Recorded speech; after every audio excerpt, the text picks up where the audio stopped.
I'm Bonnie Builder, and let's queer up drag culture. Justin Trudeau was the first world leader to appear on Drag Race.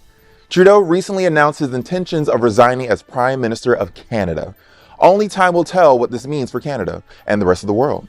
Trump is floating the idea to create economic pressure to make Canada the 51st state. However, for the LGBTQ community of the country, Trudeau is more than just a typical politician. Justin Trudeau's legacy includes a series of groundbreaking moments for queer culture. Trudeau became the first world leader to appear on Drag Race franchise. He attended Canada's Drag Race Canada versus the World in 2022.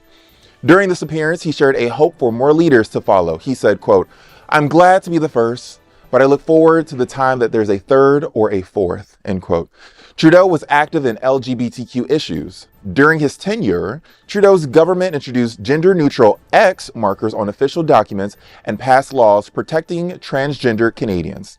He also apologized to Canada's LGBTQ community for past discrimination. Despite his progressive stance, Trudeau faced criticism for not fully addressing rising hate crimes against transgender individuals. Trudeau's dedication to queer rights remains a defining chapter of his leadership, and unlike the governor of Florida, celebrated the drag community. Now, Justin, aside from the blackface, which we all know about, I feel like, I have noticed you doing, speaking on a lot and doing a lot for the queer community. So I do appreciate you for that. There's always more that you can do, obviously, but you put yourself on the forefront, which would have made you the face of a lot of criticism for doing so. So that took a lot of bravery, and I appreciate you doing that. Aside from the blackface that Justin Trudeau did blackface. I think he worked very hard.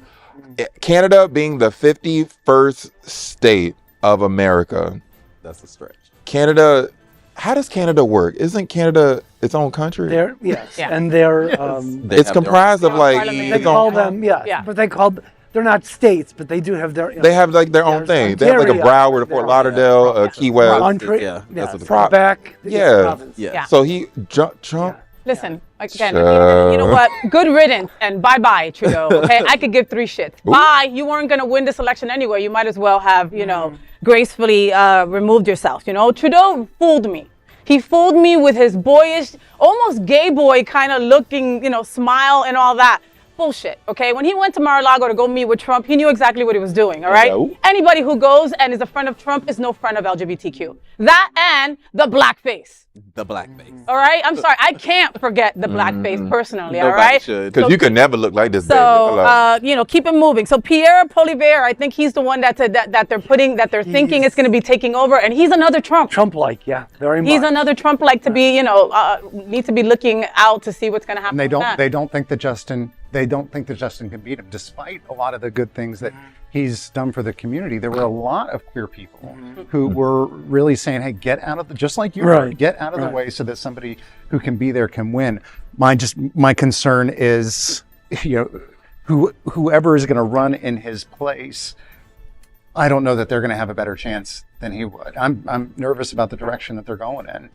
It's Kamala and Biden all over that the world's going in. How sad is it that you can't point at very few countries and find a leader or some type of benefit for the LGBTQ community, right? That you can feel comfortable and happy and live a life without being bothered, killed, attacked, talked the about. US, okay, UK, effed up too, Italy, effed up, Canada. Yep, you're absolutely right. It's sad. The world is sad right now. And Trump wants a 51st state. How about DC? How about no more taxation without representation? Or Puerto Rico. Or Puerto Rican. Just stop keeping DC waiting, you tired old thing. And if he's calling you tired and old, baby, you are tired and old, baby. You better tell them, Greg Shapiro, get in that ass. So that is a big LGBTQ story for today. There is no other queer nonprofit media platform like this in the entire world. Support our LGBTQ stories by subscribing and sharing Queer News Tonight.